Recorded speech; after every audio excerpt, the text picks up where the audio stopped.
আমি বললাম যে তোমার জন্য একটা নিউজ আছে। বলতেছে কি? আমি বলি যে সম্ভবত আমি প্রেগনেন্ট, কারণ যেহেতু একই গ্রামের, ছেলেটাও ওই আমার এক্স হাজবেন্ডের গ্রামেরই, পাশাপাশি গ্রামের। জোর করেই নিয়ে আসলো, আমরা গাড়িতে উঠবো তার 2 ঘন্টা আগে ঘটক ওই ছেলেকে নিয়ে আসলো। নিয়ে আসার পরে বললো যে ছেলে আর দেখতে আসলো। দেখতে আসার সাথে সাথে আম্মা একটা কথা বললো যে দেখো বাবা, আমার মেয়ে এরকম এরকম হয়েছে, তুমি জেনে বুঝে এসে বিয়ে করলে যদি মনে হয় তারপরে তোমার ফ্যামিলি নিয়ে এসো। ছোটবেলা মানে আমার বাবার বিয়ের পরে মার কাছে শোনা যে যখন আমি মার পেটে আসি, আমার মা আমার বাবাকে নিউজটা দেওয়ার পর আমার বাবা বলে তুমি বাচ্চাটাকে নষ্ট করে ফেলা, এখন আমাদের বেবি চাই না, কারণ আমাদের বিয়ে হয়েছে মাত্র 2 মাস আর আমি চাকরিও করি না, আমি বেকার। তো ন্যাচারালি গ্রামে তো অল্প বয়সে মেয়েদের বিয়ে হয়। তো আমার মাও বোঝে নাই, বাবাকে ওষুধ এনে দিছে, মা খাইছে। খাওয়ার পরে সে আমার নানিকেও বলে নাই যে সে এই কাজটা করেছে। তো আমার নানি একদিন ওষুধ দেখে বলতেছে এগুলি কিসের ওষুধ তুমি খাচ্ছ? বলে এরকম এরকম ব্যাপার মা, আমার তো পেটে বাচ্চা আসছে কিন্তু তোমাদের জামাই চায় না, তাই এই ওষুধ আনছে আমি খাচ্ছি। আমার নানি আমার মার হাত থেকে মানে ওষুধের বোতলগুলো নিয়ে একটা আছাড় মেরে ওষুধগুলো ফেলে দেয়, দিয়ে সাথে সাথে ডাক্তারের কাছে নিয়ে যায়। নিয়ে যাওয়ার পর ডাক্তার আমার মাকে বলে যে মা, তুমি ছোট মানুষ তো, তোমার বুদ্ধিতে এতটা কুলায় নাই বা বোঝো নাই, তো তোমার পেটে যে আছে এমন হতে পারে, এ অনেক ভাগ্যবান বা ভাগ্যবতী, ছেলে না মেয়ে সেটা আমরা জানি না, কিন্তু এ হতে পারে তোমার ভবিষ্যৎ সম্বল, বা এর একটা সময় ডাক্তার হতে পারে, ইঞ্জিনিয়ার হতে পারে, বা কিছু না কিছু হতে পারে, বা এমনও হতে পারে তুমি আজকে সন্তানটা নষ্ট করছো, কালকে তোমার গর্ভে আর সন্তান আল্লাহ নাও দিতে পারে। তখন আমার মা বলে আমি তো বুঝি নাই, না বুঝে আমি ভুল করছি, তো আমার কিভাবে সন্তানটা টিকে থাকে, ভালো থাকে, আমাকে সেই ওষুধ দেন। তখন ডাক্তার নতুন করে ওষুধ দিল, ওষুধ খেয়ে তারপর আমি যখন 6 মাস, তখন আমার বাবার ঢাকায় গভর্নমেন্ট জব হয়, আব্বা ঢাকায় চলে আসে চাকরির জন্য, আর মা আমাকে নিয়ে গ্রামেই থাকে নানি বাড়িতে। তো আমি পেটে থাকাকালীন আমার খালা বলতো যে ও তোর যে ছেলে না মেয়ে আমরা জানি না, কিন্তু যদি তোর মেয়ে হয় তাহলে আমার ছেলের বউ করে আমি নেব, তবে হ্যাঁ তোর মেয়ে যদি ফর্সা হয়, কালো হলে আমি নেব না। তা আম্মা বলতো যে আল্লাহ তাহলে তুমি আমায় কালো মেয়েই দাও, আমি ওকে দিব না। মানে বোনদের মধ্যে খুব, আম্মার আবার আমার ওই খালার সাথে খুবই আন্ডারস্ট্যান্ডিং ভালো। ইভেন তারা এখনো মানে কি খেলো কি করলো, মানে আমার নিজের মা যেরকম আমাদের জন্য করে, আমার খালাও ঠিক এরকমই আমাদের জন্য করে। আচ্ছা, তো যাই হোক, আমার জন্ম হলো, আমি বাবা মার সাথে ঢাকায় আসলাম, ঢাকায় বড় হচ্ছি, লেখাপড়া করছি। আমার ওই খালাতো ভাইকেও আমার মাই পড়ায়, এবং মানে ছোটবেলা থেকে আমার মাই পালতো, যেহেতু আমার খালার আর্থিক অবস্থাটা ভালো ছিল না।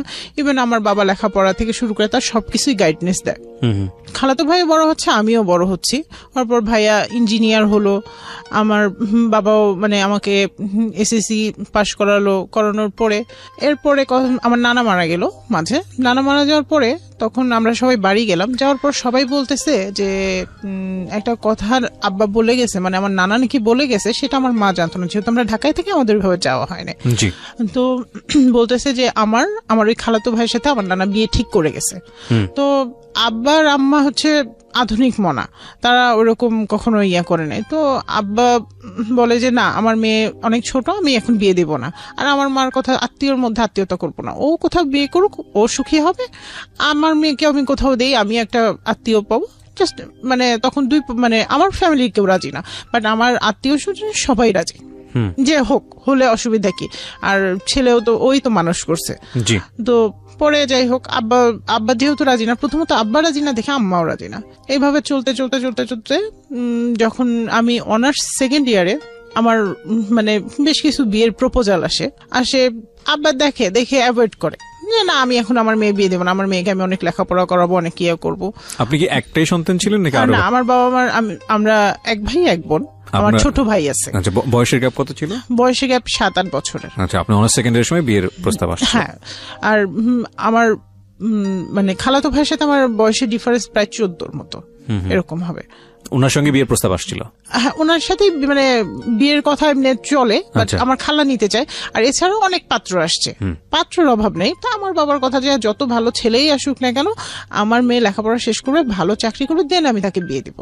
এটা আমার বাবার, কারণ মানে সে বলে যে আমি একটা ভুল করতে চেয়েছিলাম কিন্তু আমি করিনি, যাই হোক, কিন্তু নতুন করে কোনো ভুল না করি, এটাই। তো যাই হোক, এরপরে যখন আমি অনার্স 2nd ইয়ারে, তখন একদিন আমি স্বপ্নে দেখি আমার দাদা দাদিকে স্বপ্নে দেখি, কারণ আমার দাদা দাদি মানে আমি কোনোদিন দেখি নাই তাদের, স্বপ্নে দেখি। আমার বাবাকে বললাম যে এরকম দেখলাম, বাবা কেন দেখলাম জানি না, মনটা খুব অস্থির। তার এক সপ্তাহ না যেতে আবার স্বপ্নে দেখি আকাশ থেকে চাঁদ ঝরে পড়তেছে এবং অসংখ্য তারা উঠতেছে। আমি দেখি স্বপ্নে। আমি এটাও বললাম বাবা মার সাথে আমি ফ্রি, তো বললাম, তখন ওরা বলতেছে যে তুমি শুধু শুধু টেনশন করতেছো মনে হয় কোনো বিষয় নিয়ে, আল্লাহ ভরসা, আল্লাহর কাছে নামাজ পড়ো, দোয়া করো। আমি মানে ছোটবেলা থেকে একটু নামাজ টামাজ এগুলির প্রতি এমনিও একটু দুর্বলতা বাবা মার কাছ থেকেই পাইছি। তার এক সপ্তাহ পরে আমার ভাইটা মারা গেল, আমার ওই খালাতো ভাই, যে ভাইয়ের সাথে মানে বিয়ে নিয়ে কথা চলছিল বা খালাও চাচ্ছিল যে আমার ছেলের বউ হোক, বা আমার বাবা মা দিতে চাচ্ছিল না। তো ওই ভাইটা মারা গেল। মারা যাওয়ার পর খালা একটা অভিযোগ তুললো, ওনার হেপাটাইটিস বি হয়েছিল। মানে যেহেতু যে ইঞ্জিনিয়ার ছিল, বিভিন্ন জায়গায় ঘর সংসার ছিল না, কাজ টাজ করতো, নিজের শরীরের যত্ন নিত না, সো অ্যাট লাস্ট তার হেপাটাইটিস বি। কিন্তু সে চাকরি করে মানে আমাকে নেয়ার জন্য তার ঘরে, মানে সে চাইছিল যে আমি এমন কিছু, মানে সে এমন কিছু করুক যাতে সবার দেখে মনে হয় আমার বাবা মা গরিব দেখে দিচ্ছে না, এরকম একটা তাদের মনে টেনশন কাজ করছিল, যার ফলে সে বাড়ি গাড়ি এভরিথিং করছিল শুধু আপনাকে নেওয়ার জন্য। হ্যাঁ, আমাকে নেওয়ার জন্য আমার খালা করাইছিল যে তুমি করো, নিশ্চয়ই ওর বাবা মা দেখে খুশি হবে এবং বিয়েটা দেয়। হ্যাঁ, বিয়েটা দেয়। ভাইয়া মারা গেল, আমরা ওইখানে গেলাম। যাওয়ার পর ওই গ্রামে যাওয়ার পর সবাই একটা কথা বলতো, আমি উনার বউ হব, এটা পুরো গ্রাম জানতো। এর জন্য কোনো বিয়ের মানে তেমন কোনো কেউ বিয়ের প্রপোজাল নিয়ে আসে নাই। যেই আনতো সবাই খালামনে একটা কথাই বলতো যে আমার ছেলের বউ আছে, আমার ছেলের অন্য কোথাও আমি বিয়ে দিব না, আমার ছেলের বউ আছে।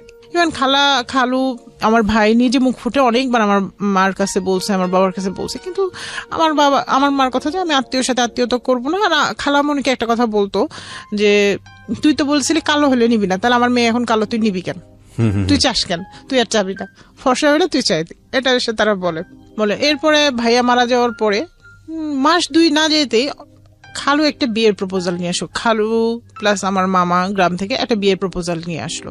নিয়ে আসার পরে ওরা যেদিন আসলো সেই দিনই মানে দুই পক্ষ মানে দেখে, ছেলে পক্ষ বিশেষ করে মানে ওই দিনই দেখে আংটি টাংটি পরায় একদম মানে পারে তো ওই দিনই কাবিন করে নিয়ে যায়। আচ্ছা, এরকম একটা বিষয়। তো আমি বলতেছি যেহেতু আমি লেখাপড়া করতেছি, আমি এখন বিয়ে করবো না, আমি বিবিএ কমপ্লিট করবো, এমবিএ করবো, তারপরে বিয়ে শাদী করবো।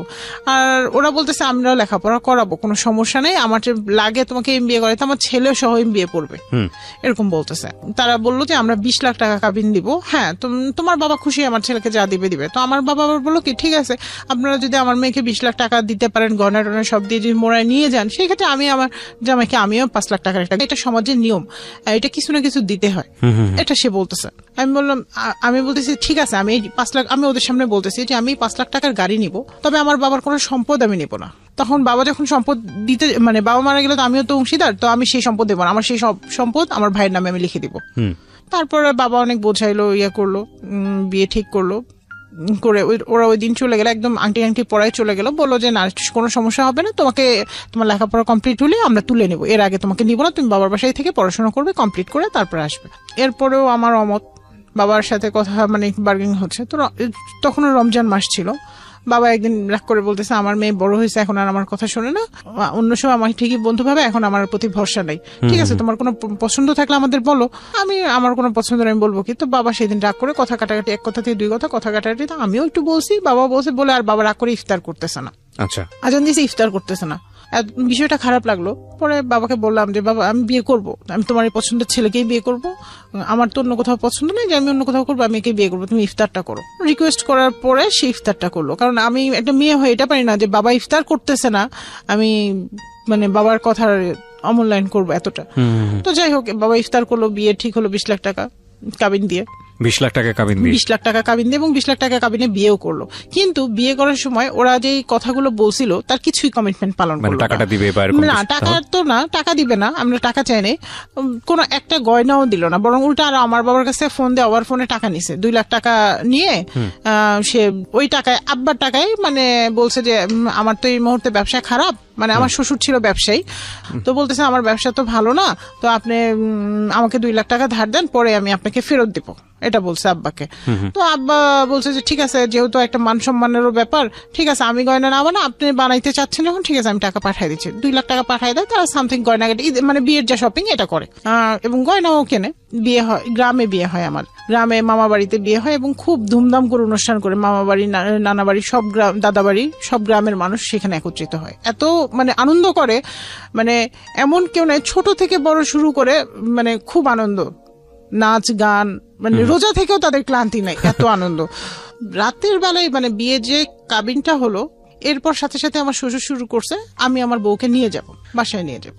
আমার মা বলে, আমার মা এবং বিশেষ করে আমার মাই রিয়েক্টটা করছে যে আমার মেয়ে লেখাপড়া শেষ করলো না, আপনাদের সাথে কথা একরকম, শুরুতেই যদি কথা মানে বিয়ে দিছি মানে তুলে দিতে হবে, শুরুতেই যদি কথা দুই রকম হয় তাহলে কি হবে, তাহলে আমার মেয়ের ফিউচারটা কি হবে। তো বলতেছে যে না, আমরা 2-1 দিন রেখে আমরা আবার ঢাকায় দিয়ে আসবো। তো আমার মা বলে যে না, আমি আসছি মেয়েকে নিয়ে, আমি মেয়েকে নিয়েই যাব, লাগে জামাই যাবে সাথে, আর যদি না যায় ঠিক আছে থাকবে। পরে উনি 2-3 দিন পরে ওর কাজ টাজ গুছায় ঢাকায় আসবে, এসে বেড়াবে এবং ঈদ করবে আমাদের সাথে। তো যাই হোক, এইটা নিয়ে খুব বিশাল বড় একটা গ্যাঞ্জাম বিয়ে বাড়িতেই। তো যাই হোক, এগুলি সবই গেল, ঈদের মধ্যে ছেলে বাড়ি গেল, কিন্তু সে বললো যে দেখো আমি রাজশাহী বাসা নিব, তুমি ওইখান থেকে পড়াশোনা করবে, এখানে আর করবে না। আমার বাবার বাসায় তো নিচ্ছি না, আমি রাজশাহীতে থাকি, আমি যেহেতু রাজশাহীতে জব করি আমার রাজশাহীতে নেবো। তখন আমি বললাম যে ঠিক আছে, তুমি যদি চাও তাহলে আমি যাব, কারণ আমার কাছে মনে হয়েছে যে আমার সংসারের সুখের জন্য হাজবেন্ডের কথা প্রায়োরিটি দেওয়াটা অনেক বেটার। গেলাম রাজশাহী, ওর সাথে বাসা নিলাম। বাসা নেওয়ার পরে ওরা মানে আমার হাজবেন্ডই দেখলাম যে আমার কাছে ফার্নিচারটা ছিল, বলে তোমার বাবা কিছুই দিবে না, ইয়া করবে না। তো আমি বলছি যে আমার বাবা তো এগুলো শুরু হয়ে গেছে। হ্যাঁ, প্রথমে 2 দিন পরেই, মানে 2 দিন মানে সে যে বাসা নিয়েই শুরু হয়ে গেছে। তো আমার কাছে বিষয়টা প্রথম অড লাগলো। তো আমি বললাম যে কেন, ফার্নিচার দেওয়ার তো কথা ছিল না, ফার্নিচার বা যখন উঠাই দিবে তখন আমার বাবা দিবে, এখন তো উঠাই দিচ্ছে না, তুমি নিজে স্বেচ্ছায় কোথাও বাসা দিচ্ছ, সেখানে আমরা যাচ্ছি থাকছি, সেটা আলাদা বিষয়। তো আব্বাকে বললাম, আব্বা যথারীতি আমার শ্বশুরকে ফোন দিলাম, আমার শ্বশুর আবার খুব চালাক মানুষ। তো বললো যে আমার ছেলেকে আমি মানে উনি শিখাই দিয়ে উনি আবার দূরে থাকে যে না আমি বলি নাই। তো যাই হোক, এইভাবে মনে করেন চলতে থাকলো। বিয়ের পরে প্রায় 1 থেকে 1.5 বছর চলে গেল। এর মাঝে আমি জানতে পারলাম ছেলে ইঞ্জিনিয়ার না। রাজশাহীতে যে বাসা ভাড়া বা সংসার খরচটা চালায় সেটাও সবকিছুই তার মা আর বাবা বেয়ার করে। আচ্ছা, আমার কাছ থেকে সবকিছু গোপন করে। ইভেন আমার যে জামাটা, আমার যে ড্রেসটা গোপন করেছে মানে কি? আপনার বাবা খোঁজ খবর নেয়নি বিয়ের আগে? আমার বাবা ঢাকায় থাকে, খোঁজ খবর বাবার অনেক ইয়া ছিল, গাফিলতি ছিল। আমার চাচা না করেছিল, অনেকেই না করেছিল, কিন্তু আমার বাবাও যে ওদের কথায় কিভাবে কি হলো তার মাথার মধ্যে না, ছেলে ভালো, ওভারঅল ভালো, বাবা এস্টাবলিশড, একমাত্রই ছেলে, তার নামে বাড়ি গাড়ি সব আছে, সমস্যা কোথায়, এরকম একটা বিষয় ঢুকে গেছিল যে না সমস্যা নাই, ইঞ্জিনিয়ার যখন লেখাপড়া করছে তখন ওই জায়গায় না করলে আমি আরেক জায়গায় চাকরি দিতে পারবো, এরকম একটা বিষয় ঢুকে গেছিল। তো যাই হোক, তার যে সার্টিফিকেট সেটাও ফেক। বুঝতে পারে আমি বললাম যে শোনো, সবই তো যা হয়েছে, অসুবিধা নেই, তুমি লেখাপড়া শুরু করো, বা লেখাপড়া না করলে পাশাপাশি কিছু করার চেষ্টা করো। আমি লেখাপড়া MBA-টা ভর্তি হতে চাচ্ছিলাম, আমাকে MBA-টা এবার ভর্তি করো, কারণ অনেকদিন সময় চলে গেছে, ভর্তি করলাম না তুমি। মানে আমার বাবার আর আমার প্রেশারেই ভর্তি করলো, MBA ভর্তি করলো। কিন্তু এর মাঝে তাদের মানে বিভিন্ন সময় বিভিন্ন কিছু চাওয়া, বিশেষ করে যে গাড়ির টাকাটা চাওয়া কিন্তু বন্ধ হয় নাই। তারা গাড়ি নিবে না, কিন্তু গাড়ির 5 লাখ টাকা নেবে। আমার কাছে জিনিসগুলো খারাপ লাগতো যে আমি তো আছি, আমি তো তাদের সংসার থেকে চলে যাই নাই, যে গাড়ির টাকা তারা কেন এভাবে টাকা বারবার। তো অ্যাট লাস্ট আমার যখন MBA জোর করে ভর্তি করলো, প্রত্যেক সেমিস্টারের ফাইনাল পরীক্ষার আগে খুব গ্যাঞ্জাম করতো, মানে কোনো না কোনো অকারেন্স করতো যাতে আমি পরীক্ষা দিতে না পারি, কিন্তু আমি ওর মধ্যেই পরীক্ষা দিতাম। কখনো বাসায় অনেক মেহমান নিয়ে এসে, মনে করেন 3-4 দিন ধরে আত্মীয় স্বজন বোন টোন সব যা আছে নিয়ে এসে রাখতো, আমি ওদের রান্না শেষ করে এরপরেও দেখা গেছে যে আমি নিজের পড়াশোনাটা করে পরীক্ষা দিতে চলে গেছি। দেখা গেছে ওদের টেবিলে খাবার দিছি, দিয়ে আমি চলে গেছি, পরীক্ষা দিয়ে এসে আবার রান্না করে আবার দুপুরে খাবার রেডি করে ওদের খাওয়াইছি। নইলে তো জামাই মানুষ কথা হবে, আসছি মানে ভাইয়ের বাড়ি আসছি, ভাই আমাদের ভাবি এরকম করছে।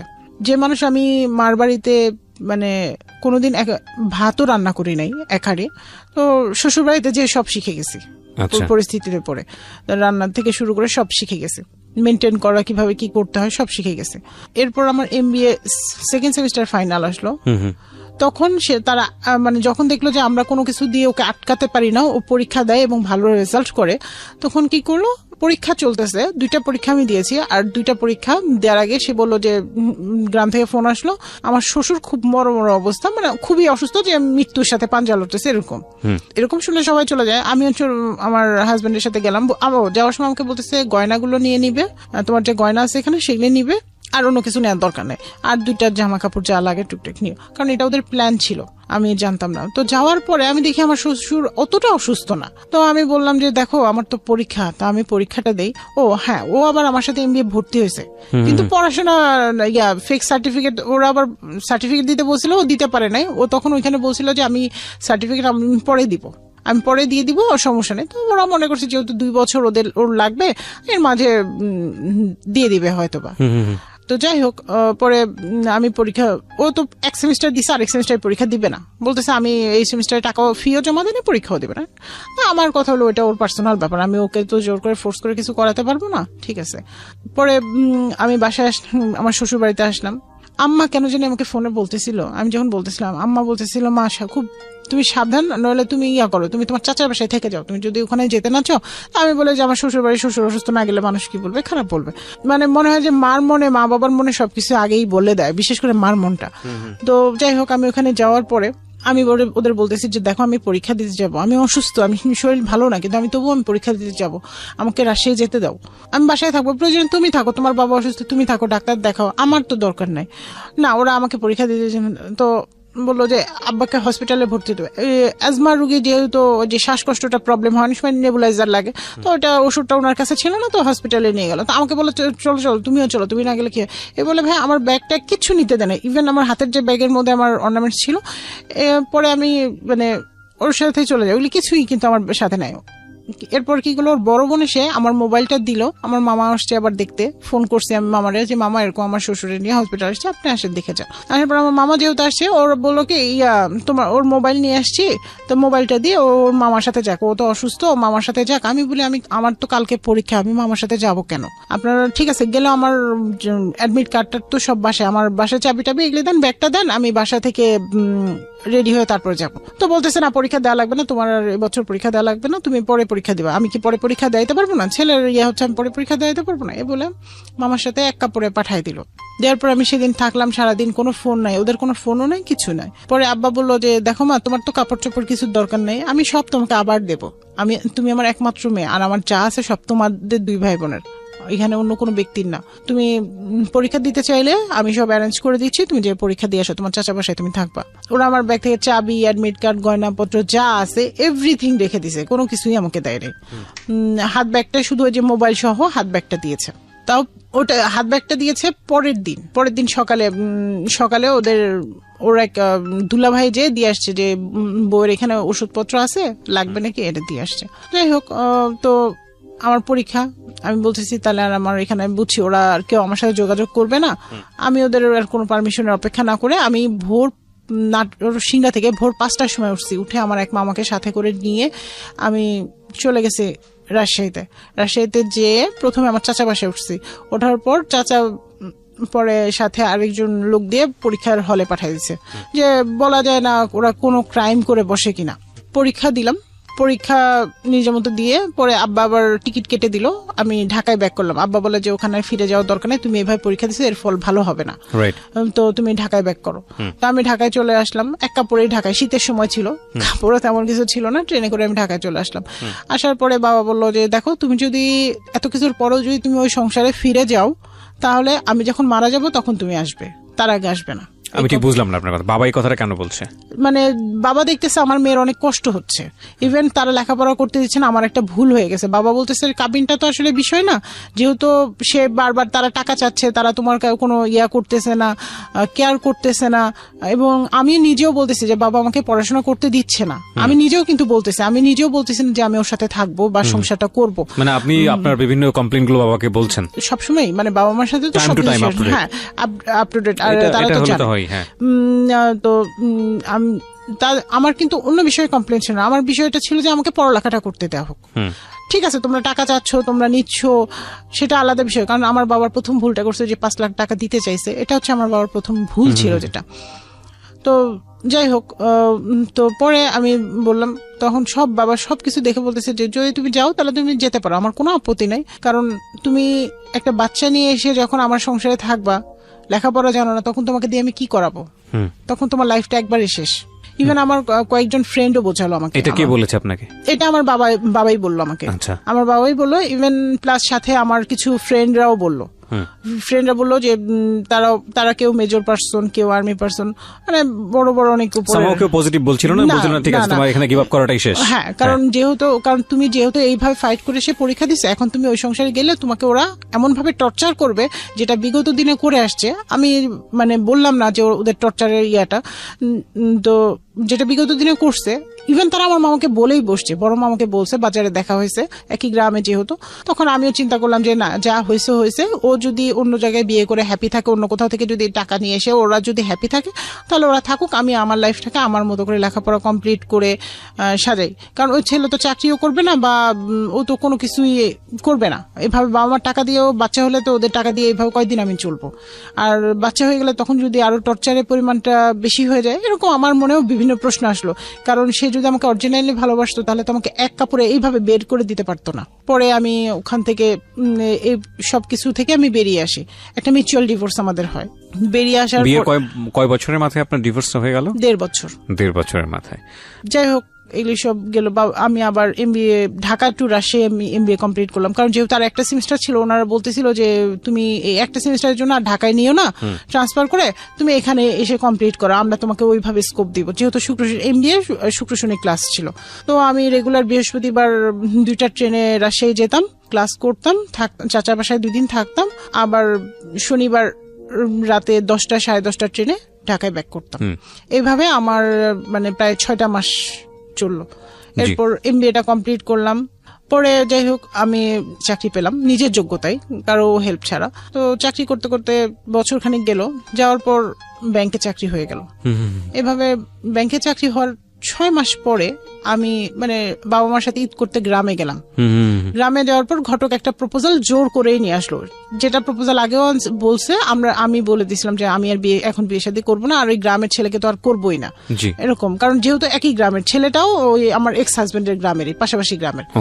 জোর করেই নিয়ে আসলো। আমরা গাড়িতে উঠবো তার 2 ঘন্টা আগে ঘটক ওই ছেলেকে নিয়ে আসলো। নিয়ে আসার পরে বললো যে ছেলে আর দেখতে আসলো। দেখতে আসার সাথে সাথে আম্মা একটা কথা বললো যে দেখো বাবা, আমার মেয়ে এরকম এরকম হয়েছে, তুমি জেনে বুঝে এসে বিয়ে করলে যদি মনে হয় তারপরে তোমার ফ্যামিলি নিয়ে এসো, তার আগে না। তার আগ পর্যন্ত না। ছেলেটা কি ব্যাচেলর ছিল? মানে ওনার আগে কোনো বিয়ে হয় না। তো ছেলেটা হাসি মুখে ওইখানেই বলতেছে আমি সব জেনে বুঝে আসছি, আমার কোনো আপত্তি নাই। আপনাকে সে চিন্তা আগে থেকে? না, আমাকে কথাবার্তা হয়নি, না, কোনোদিনও কথা হয়নি। ওই দিনই আমাদের ফার্স্ট কথা। তো ছেলেটা তার কার্ড দিল, আমাকে বললো আপনার কোনো কার্ড আছে? তো আমি ন্যাচারালি যেহেতু ব্যাংকে জব করি কার্ড আছে দিয়ে দিছি। এরপর ছেলেটা প্রায় সময় আমাকে ফোন দিত, বাট আমি রিসিভ করতাম না। আমি আরো আম্মাকে বলতাম যে মা এরকম এরকম ব্যাপার, সে ফোন দেয় বারবার, আমার খুব বিরক্তি লাগে, কথা বলতেও বিরক্তি লাগে। তো তাকে তো বলাই হয়েছে যদি সে বিয়ে করতে চায়, তার যদি এত ইচ্ছা থাকে তার ফ্যামিলি নিয়ে আসুক, কেন আমাকে বারবার এইভাবে ফোন করে ডিস্টার্ব। তো মানে যখন অ্যাট লাস্ট সে আমার অফিসে হেড অফিস এবং গুলশান কর্পোরেটে 2টা অফিসে আমার অ্যাবসেন্সে সে বারবার গেল। যাওয়ার পর অফিস থেকে আমার কাছে একটা কমপ্লেন আসে যে আপনার অ্যাবসেন্সে কে জানে আপনাকে খোঁজ করতে আসে একজন ছেলে। যে জিনিসটা খুবই দৃষ্টিকঠোর, মানে এত বেশি দৃষ্টিকঠোর, মানে আমি বলতেও পারছি না কে আমার খোঁজে আসে। কাস্টমার আসলেও তো ওইভাবে বলবে, পরিচয়টা দিয়ে যাবে, কিন্তু কিছুই বলতে পারছি না। তো এই বিষয়টা হেড অফিসে ভালো একটা আলোড়ন সৃষ্টি করা যায়, একটা মেয়েকে খুঁজতে আসে, এটা নিয়ে ইয়ে হয়। যাই হোক, এর মধ্যে ও কি করলো, আমাকে যখন ফোনে এইভাবে যখন সব মিলায়, যখন আমাকে যখন পাচ্ছিল না বা আমি যখন তার সাথে যোগাযোগ করতে চাচ্ছিলাম না, অ্যাভয়েড করছিলাম, তখন সে মেসেজ দেওয়া শুরু করলো। তো কিছু না বলে আম্মাকে দেখালাম, দেখায় আম্মা বলে চুপ করে রেখে দে, এই এত দরকার নেই, এইগুলি পোলাপান এইগুলি করে অনেক। আর যেহেতু আমারও ওরকম এজ না যে আমি ওরকম প্রেমে পড়বো বা এরকম কিছু। পরে আস্তে আস্তে এভাবে মেসেজ দেওয়া তার বাড়তেই থাকলো, কন্টিনিউয়াস মেসেজ দিতে থাকে, এবং মেসেজের অ্যান্সার না দিলে মানুষ কত বিজি, একটা অ্যান্সারও দেয় না, একটা ফোনও দেয় না, মানে জাস্ট যেভাবে আমাকে পটানো যায়। 10 দিন মেসেজ পেতে তো একদিন আমারও একটু হলেও মনটা ইয়া হবে যে না। তো পরে আস্তে আস্তে ফোনে কথাও শুরু হলো আমাদের। কথা শুরু হওয়ার পর সে আমাকে ইমোশনালি কিছু ব্ল্যাকমেল করলো। ইমোশনালি ব্ল্যাকমেল বলতে সে শুরু করলো, বলতেছে যে আমি গরিব দেখে আমাকে বিয়ে করবেন না। আমার এই জিনিসটা খুব ইমোশনাল আঘাত করলো, কারণ আমার প্রিভিয়াসে আমার ভাইটা কিন্তু মারা গিয়েছে, যে সে গরিব দেখে তাকে দেয় না। আমার খালা কিন্তু সবসময় আমাদের একটা মানে ডিভোর্স হওয়ার পরেও বলতো যে আমার ছেলের সাথে যদি দিতি তাহলে তোর মেয়ের কপালটা এরকম হইতো না। আমি কোনোদিন কি তোর মেয়েকে এত কষ্ট দিতাম? আর আমার ছেলে, মানে আমার কাছে মনে হয়েছে যে আমি নিজে একটু অপরাধী হয়ে গেছি। পরে আমি বললাম যে ঠিক আছে, আপনার যদি এত আমাকে বিয়ে করার ইচ্ছা থাকে তো আপনার ফ্যামিলি সহ আসেন। তো তার ফ্যামিলি সহ আসলো, আসার পর দেখলো, দেখার পরে তারা আবার দাওয়াত করলো। এর মাঝে সে একদিন আমাকে ফোনে বলতেছে আমি আপনাকে একটা কথা বলবো, এই কথার প্রেক্ষিতে আপনি বিয়ে ভেঙে দিবেন না। আমাদের বিয়েটা প্রায় 50% তখন মানে প্রসেসিং চলতেছে, 50% হয়ে গেছে, ওর সাইড থেকে 100%, আমাদের সাইড থেকে 50%। তখন ও বলতেছে যে দেখেন আমি আপনার এক্স হাজবেন্ডের ফ্রেন্ড, আমি ওর বাসায় থেকেছি, ওর বাসায় থেকে আমি 2টা বছর ইন্টারে থেকে 2টা বছর পড়াশোনা করেছি। যে কথাটা আমাকে ঘটকও বলেছে। ওকে, তারপর যাই হোক, এখন এরপরে এটা বলার পর আমি একটু থমালাম এবং পরের দিন বাবা মার সাথে শেয়ারও করলাম বিষয়টা। শেয়ার করার পর আমার বাবা আমাকে একটা কথা বললো, বাবা মা দুজনই বললো, মা এই বিয়েটা তাহলে আর করো না, কারণ ও আসতেছে আসলে তোমাকে ভালোবেসে বিয়ে করার জন্য না, ও প্রথম আসতেছে লোভ করে, দ্বিতীয় আসতেছে ওর বন্ধু মানে একটা রিভেঞ্জ হয়তো বা সে নিবে। মানে এই ধরনের কথা আপনার বাবা মা আপনাকে বললো? বাবা মা বললো যে আসলে মনে হচ্ছে না আমার কাছে ছেলেটা ওইভাবে এখন আর ভালো লাগছে। প্রথম থেকেই লাগে নাই, কারণ স্ট্যাটাস বলে একটা কথা থাকে, কিন্তু তুমি যেহেতু অ্যাভয়েড করতেছো, সো আমরা এটা করতেছি না। পরে যাই হোক, তারপরে আমার কথাই গেল যে না, আমি বললাম যে দূর, মানুষ কত রকম হয়, এগুলি তুমি বাদ দাও, এগুলি নিয়ে মনে ধরে রাখো না। ও তো হ্যাঁ, তো এই কথাটা বলার আগে আমাকে আবার কসম করিয়ে নিয়েছিল যে বলো যে কথা দেন, আপনি আমাকে কথা দেন যে আপনি বিয়েটা ভেঙে দিবেন না। তো আমি কথা দিয়েছিলাম, সো আমি আর নড়তে পারি নাই যে না আমি বিয়েটা ভেঙে, কারণ আমি যদি না বলি তাহলে কিন্তু বিয়েটা ভেঙে যায়, আর হয় না। পরের সপ্তাহে বাবা মা গেল, ওদের ওইখানে যাওয়ার পর ওদের আচরণ ভালো লাগে নাই, আমার বাবা মার লাগে নাই। আমার বাবা মা ভাই গেছে, ছোট ভাই, আচরণ ভালো লাগে নাই। তো কাবিন নিয়ে বার্গেনিং, ওরা বলতেছে 2 লাখ টাকা কাবিন দিব, ছেলে বলতেছে 2 লাখ টাকা কাবিন দিব। তো আমাকে SMS-ও করলো যে আমি আপনাকে 2 লাখ টাকা কাবিন দিয়ে বিয়ে করতে চাচ্ছি, বাট আপনার বাবা কাবিন অনেক বেশি 6 লাখ টাকা চাচ্ছে, কিন্তু আমার তো এটা সামর্থ্য নয়, ইসলামের তো আপনি জানেনই, তো আপনি যদি একটু বলেন আপনার বাবা মাকে। তখন আমি চিন্তা করলাম যে একটা মানুষ ভালোবেসে জেনে বুঝে তো আসতেছে, তাকে তো আমি কিছু হাইড করি নাই, সো আমার এখানে ভয় কিসের। তো আমি বাবাকে, আমার ছোট ভাইকে বললাম যে যা কাবিন দিতে চাইছে তাই দিয়ে রাজি হও, আমার কাবিনের দরকার নেই, আমি টাকা দিয়ে কি করবো, আমি অন্যের টাকা নিবো কেন, এরকম একটা বিষয় বললাম। আর সংসার করলেও সারা জীবন 20 লাখ টাকা থাকলেও করবে, না থাকলেও করবে, 2 লাখ টাকা তো এটাতেও করবে, এরকম একটা বললাম। তো যাই হোক, ও ওইখানে বিয়ে ঠিক করে আসলো, আব্বা আম্মা ঠিক করে আসে। আমার মা বললো যে মা ওইখানে যাওয়ার পর আমার কিছু অ্যাটিটিউড ভালো লাগে না, বিয়ে হয় নাই তোমার, তার আগেই তোমার হাজবেন্ড তার ভাবির বদনাম গায়, তোমার শাশুড়ি তার বড় ছেলে বউয়ের বদনাম গায়, তাহলে এরা যে তোমার বদনাম গাবে না 2 দিন পরে, তার কি গ্যারান্টি তুমি দিতে পারো? ওকে, সামহাও ওনাদের কালচারটা আপনাদের সঙ্গে ম্যাচ করছিল না, কোনোভাবেই কোনো ইয়াতেই আসে না। তারপরে আমি বললাম মা অসুবিধা না, তো আমি যেহেতু ইনকাম করি, আর দুজন মিলে ইনকাম করলে মোটামুটি কোনো না কোনো ভাবে চলে যাবে, আল্লাহ ভরসা, মানুষ তো ও তো নিজে থেকে আসতেছে। আর এই বিষয়গুলো সে আমাকে আগে থেকেই সাবধান করতেছিল, আমাকে বলতেছিল যে দেখেন এই বিষয়গুলো নিয়ে কথা উঠবে, করবে, আপনি এগুলো বিষয় ধরেন না এবং কারো কথায় কান দিয়েন না। তো যাই হোক, তো বিয়ে পড়ানোর ঠিক কয়েকদিন আগে আমরা নিজেরাই সবাই শপিং করছি, এটা ঠিক যে আমার বাবা মা ওর শপিং করছে এবং ও টাকা পয়সা মানে নিয়ে আমাদের বাসায় আসছে, আমাকে বলছে যে 30,000 টাকার মধ্যে শপিং শেষ করতে হবে। এর মানে আমার অত বেশি অ্যাবিলিটি নাই, আর যদি বলেন তাহলে আমাকে লোন করতে হবে, অলরেডি সে 40,000 টাকা লোন করছে অফিস থেকে বিয়ের জন্য। তো আমি চিন্তা করছি সংসার যেহেতু দুজনার, সো এত লোন করে নিজেদের কাঁধে বোঝা বাড়ায় লাভ নাই, কারণ পরে আমি বলছি যে না আপনি অল্প টাকা লোন করেন, যে আমি অল্প টাকাই শপিং করবো, আমি 30,000 টাকা আমার ওভারঅল সব শপিং শেষ করি বিয়ের। আর আমার বাবাতে দিয়ে বিয়ের অনুষ্ঠান থেকে শুরু করে সব টোটালি নিজেই করতেছে, সো মানে আমি বলতেছি আপনাদের তাহলে ওইভাবে খরচ করার দরকার নেই, কারণ আমার সংসারে যদি লোডটা বাড়ে তাহলে তো বোঝাটা চিন্তাটা তো আমারই হবে, এই চিন্তাটা আমি করছি। ও আবার আরেকটা কথা বলে যে দেখেন বিয়ের দিন অনেক আত্মীয় স্বজন থাকবে, থাকবে, আমি চাই না আপনাকে ওইভাবে প্রেজেন্ট করতে সবার সামনে, তো আমরা তো জানি যে আপনার এটা সেকেন্ড ম্যারেজ, তো আপনার কাজীকে সেকেন্ড ম্যারেজের কথা না বলে আপনি ওখানে বলেন যে সেকেন্ড ম্যারেজ কিন্তু কুমারী লেখেন, ওইখানে ডিভোর্সিটা লিখতে দিয়েন না। এটা আপনি বললেন? আমি না, ছেলে বললো, ছেলে আমাকে বললো। তো আমি এটা বাবাকে সকালে বললাম, বলার পর বাবা বললো যে মানে একটু বাঁকা ভাবেই নিল, তো বললো যে আচ্ছা ঠিক আছে, ওটা যদি ওরা যদি কাজীকে বলতে পারে, ম্যানেজ করতে পারে, আমার এটা নিয়ে কোনো নেই, সে নেই। কাজী আসলো, কাজী আসার পর বললো, আব্বা বলে কি যে দেখেন বিয়েটা হচ্ছে শরিয়া সম্মত হইলো কিনা আপনি সেইটা বিষয়, কুমারী না ডিভোর্সি এটা তো বিষয় না, আপনি তো এটা তারা জেনে বুঝে করতেছে, এটা তো ফ্যামিলিগত ভাবে বিয়ে, আর এটাতে এমন না যে 20-50 লাখ টাকা কাবিন, যেখানে আমার এইটা লিখতেই হবে, এখানে মাত্র 2 লাখ টাকা কাবিন, এটা তো কাবিনের মধ্যেও পড়ে না, কারণ এটা হচ্ছে 2014 সালে। পরে কাজী লিখছে, লিখার পরে 2 লাখ টাকা কাবিনে আমাদের বিয়ে হইলো। বিয়ের পর থেকে শুরু, বিয়ের যেদিন হইলো পরের দিন থেকে মানে একদিন পরে সে আমাকে তার বাবার বাসায় নিয়ে যায় নাই, তার ভাইয়ের বাসায় নিয়ে যায় নাই, কোথাও নিয়ে যায় না, আমার বাবার বাসায় রাখছে, মানে ঘর জামাই যেটা বলে। আমাকে বলতেছে যে বাসা নিতে গেলে তো সময় লাগবে, তো আমরা কয়দিন এখানেই থাকি, ঠিক আছে থাকি, সমস্যা কি।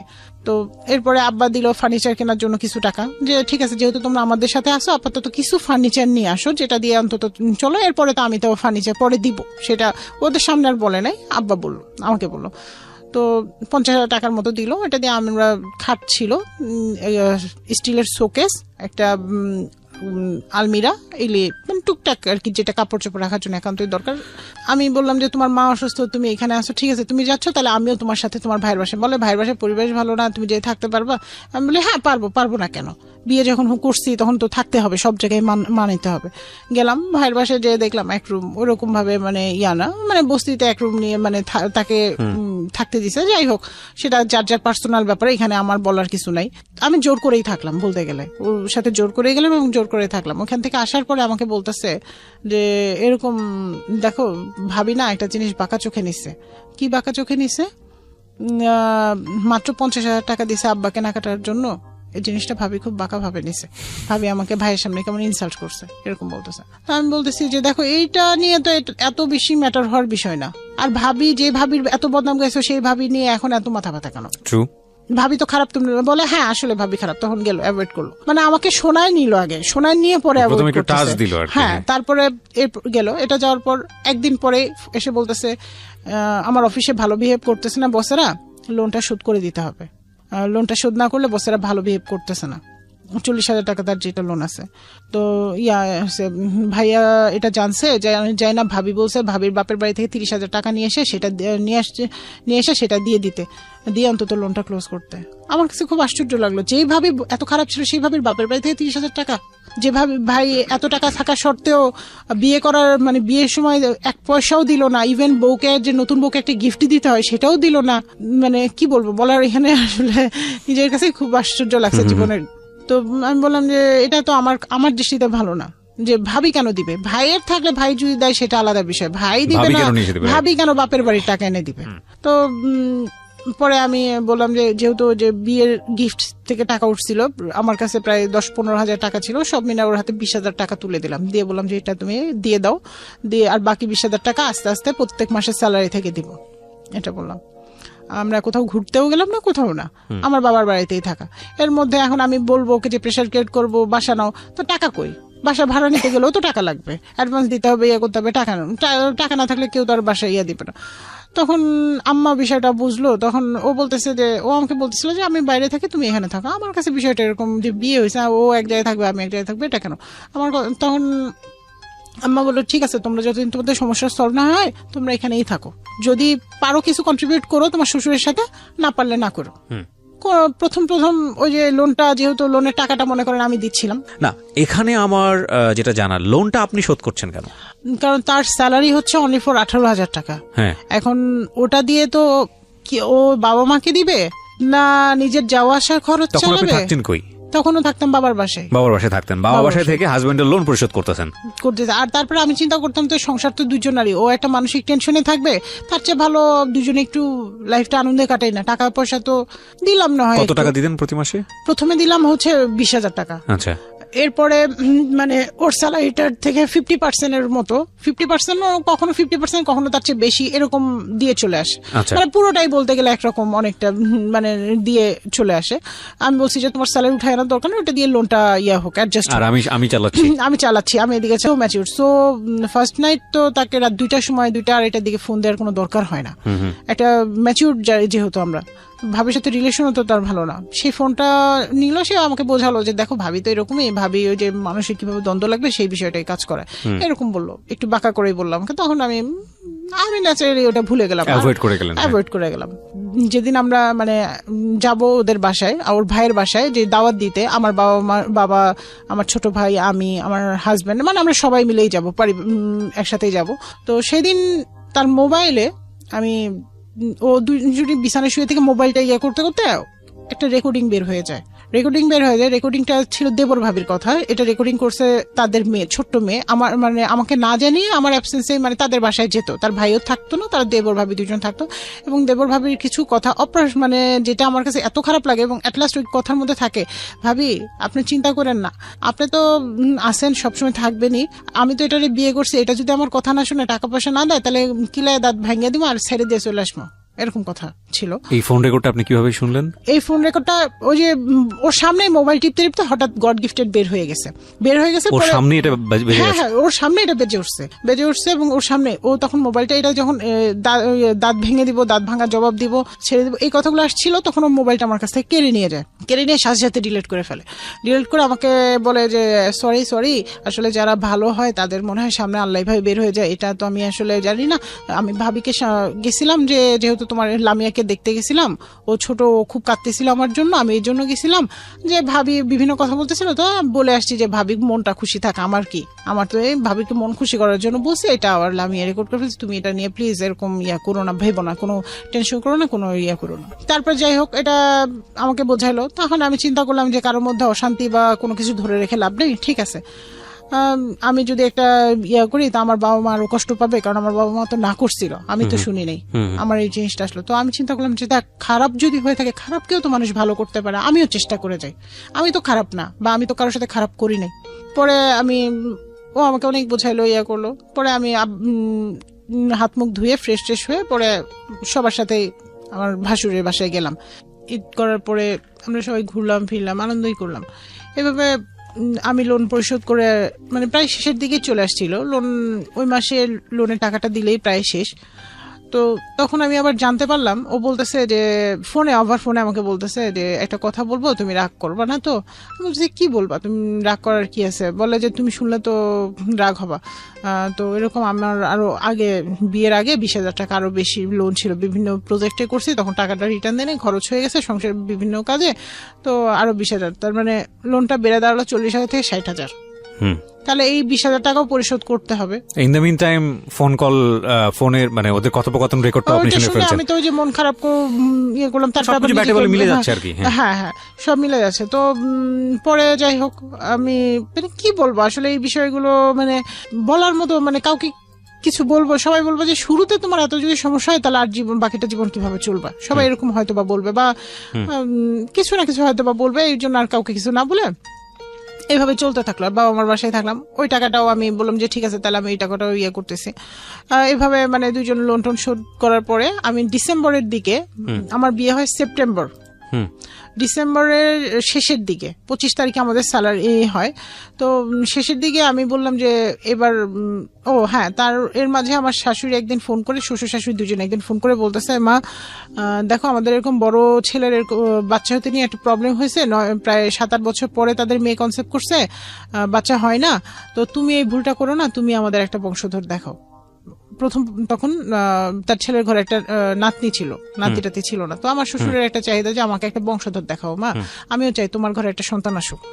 তো যেহেতু একটা মুরব্বী মানুষ বলছে, আর আমার ফ্যামিলি, আমার বাবা মাও বলতেছিল যে এখন একটা বাচ্চা হলে আমি মানুষ করে দিতে পারবো। আমার মা বলতেছিল যে হ্যাঁ, এখন আমি একা আছি, আমি এখন আমার ছেলের বউ না, এখন যদি তোমরা থাকো আমি মানুষ করে দিতে পারবো, এটা বলতেছিল। আর আলাদা থাকলেও মনে করো যে আমার কাছে সকালে দিয়ে গেলাম, পরে যাওয়ার অফিস থেকে ফেরার পথে নিয়ে গেলাম, সমস্যা হবে না, এরকম একটা তখন আমি চিন্তা ভাবনা সব মিলায়, যখন সবাই চাচ্ছে, তো আমিও চিন্তা করলাম যে ঠিক আছে, আমি বাচ্চাটা নিয়ে নিই। তো গড গিফটেড, মানে 1 মাস থেকে 1.5 মাসের মাথায় কনসেপ্ট করে ফেললাম। ডিসেম্বরে যেহেতু আমি কনসেপ্ট করে ফেলছি, আমি একবারও গ্রামে যাই নাই। তো আমি ওকে বললাম যে দেখো, মোটামুটি আমাদের লোনটা প্রায় শোধ হয়ে আসছে, এখন এই মাসে চলো আমরা তোমার গ্রামের বাড়ি থেকে ঘুরে আসি। সে বলতেছে না, গ্রামের বাড়ি যাবো, আমার কোনো টাকা পয়সা নাই, আমার হাতে কিছু নাই, তোমার বাবা মাকে গেলে প্রথম নতুন মানুষ দিতে হবে, করতে হবে। তো আমি বললাম যে ঠিক আছে, সব আমিই কিনবো।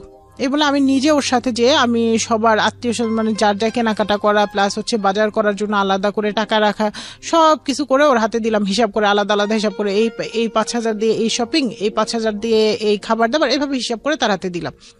আমার বাবা এদিকে গাড়ি ঠিক করে বলছে ঠিক আছে, আমার মেয়ে জামাই যখন যাবে, তাহলে একবার আমি আমার গ্রামও ঘুরে দেখায় নিয়ে আসবো আমার জামাইকে, আর জামাই মেয়েও যাবে, যে ওদের গ্রামটা ঘুরে দেখে আসবে, একটা পরিচিতি হয়ে যাবে, গেট টুগেদার হয়ে যাবে। যাওয়ার পরে আমার শ্বশুরকে সব এগুলি দিলাম, ও আমাদের বাড়ি ঘুরলো, আমি ওদের বাড়ি ঘুরলাম।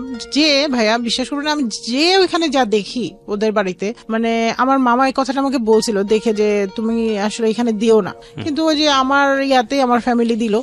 তো যে দেখি ভাই, মানে শোয়ার মতো একটা খাটও নাই। তো আমি সবকিছু চিন্তা করলাম যে যাক, নাই অসুবিধা নাই, আমি তো আছি।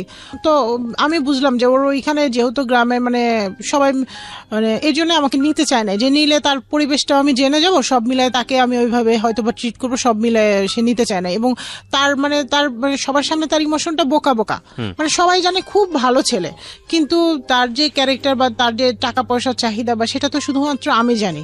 এখন আমি গেলে তো এই জিনিসগুলো সবার সামনে ওপেন হয়ে যাবে, যে জিনিসটা সে মানে চাচ্ছিল না ওপেন করতে।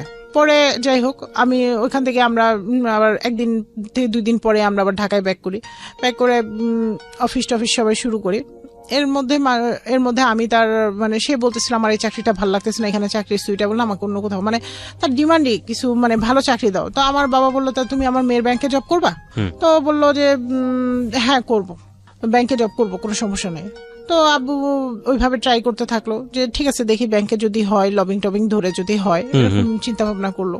গেল, তার ইন্টারভিউ কল করলো, ইন্টারভিউতে গেল এবং ইন্টারভিউতে এমন কিছু ভুল করলো যে ভুলগুলো মানে একটা এডুকেটেড ছেলে করতে পারে আমি কখনো কল্পনা করি নাই। সে ইন্টারভিউ বোর্ডে হাত নাড়ায় কথা বলছে এবং মানে তাদের পছন্দ হয় না মোট কথা।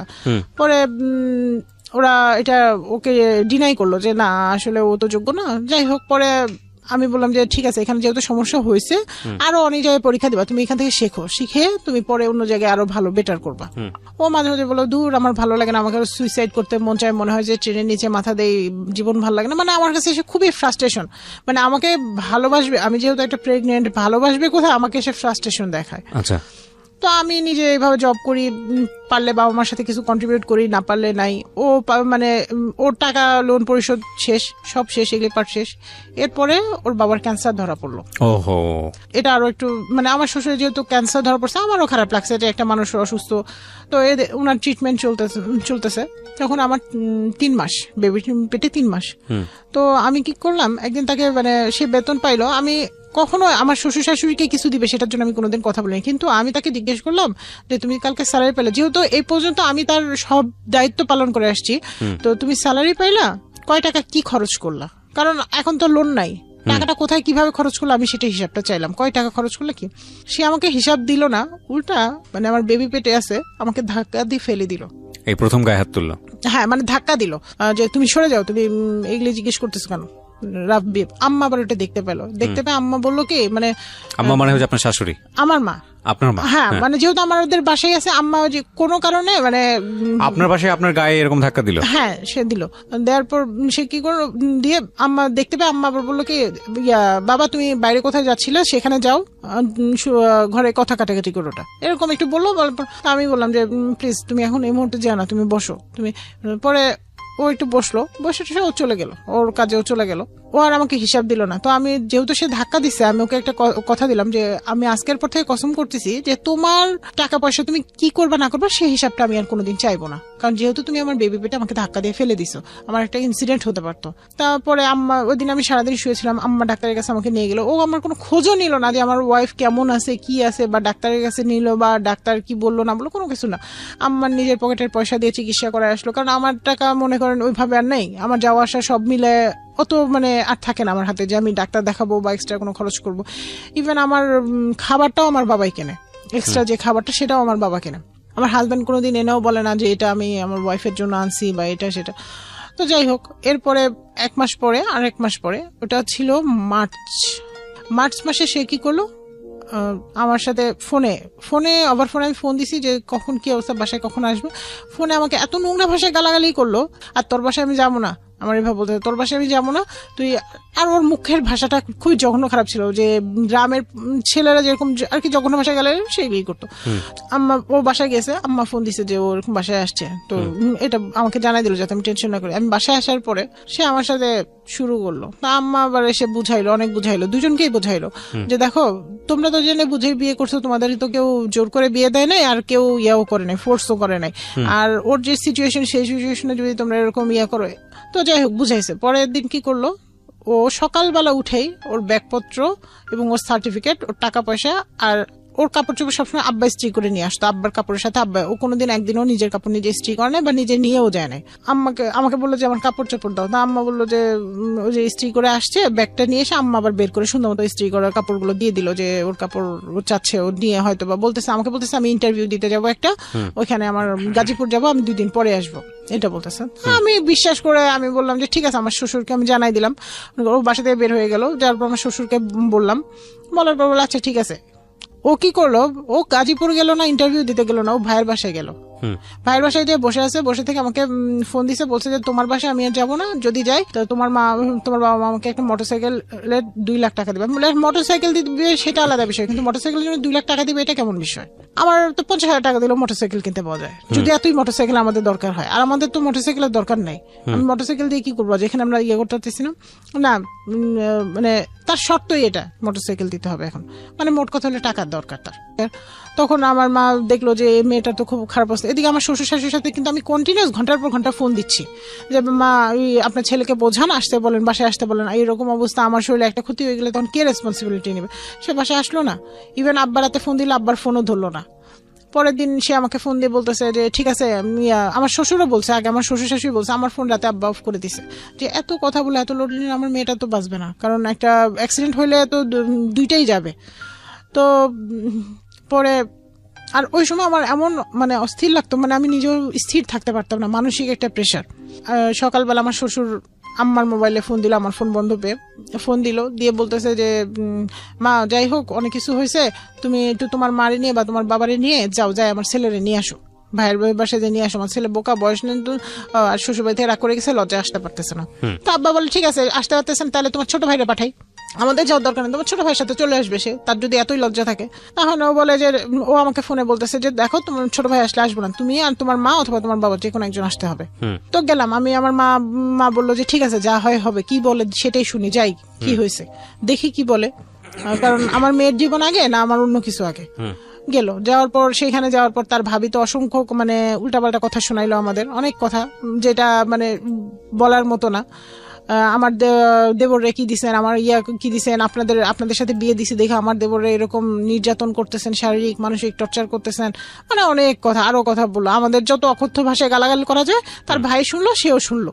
তখন আম্মা কিছু কথা সে মিথ্যা বলছিল, আম্মা মুখের উপর বললো যে বাবা তুমিও তো একটা মায়ের সন্তান, তুমি তো বলো এই কথাগুলো, তোমাকে আমি কোনোদিন বলছি? সে বলে না। তাহলে তুমি এখানে এসে কেন মিথ্যা কথাগুলো বললা, কেন তোমার বাবার কাছে মিথ্যা কথা বললা? বলে আমি তো বলি না। তখন আমার মা বলতেছে দেখো তুমি তোর বড় ভাই তোমার সামনে আছে, সো তুমি বিচার করো এখন যে এই ছেলেটা কেমন মিথ্য। তো বলে যে ঠিক আছে আন্টি ও যাবে, তবে ও আর বললো যে মোটরসাইকেলের জন্য টাকা। তখন আম্মা বললো যে আমার মেয়ের জীবন আগে, টাকাটা আগে না, তুমি এরকম কয় টাকা চাও, কয় টাকার মোটরসাইকেল, এটা কি আমরা দিতে পারবো না?